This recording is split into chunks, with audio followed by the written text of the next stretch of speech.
Ne güzel görünür çölün gülşeni, Qəlbi ferahlanır qonaq düşənin.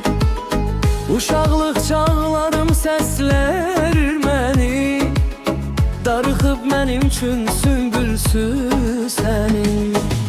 Axşam işıqların çilçıraq kimi, tərpədir könlümün sarılan simin.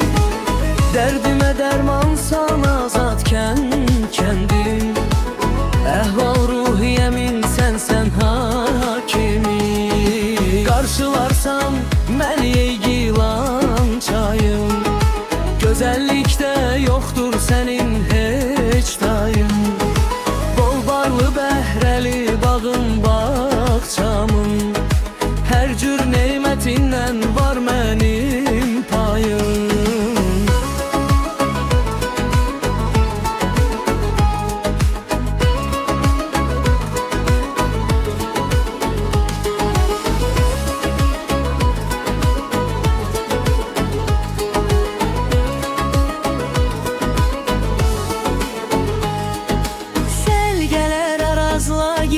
Çay coşar, mecrasından çıkıp çağlayıp taşar.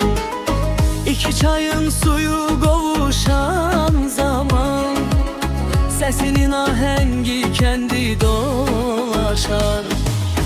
İgidler meskeni ata yurdum, güzelliğin ile gelde taxt kurdum.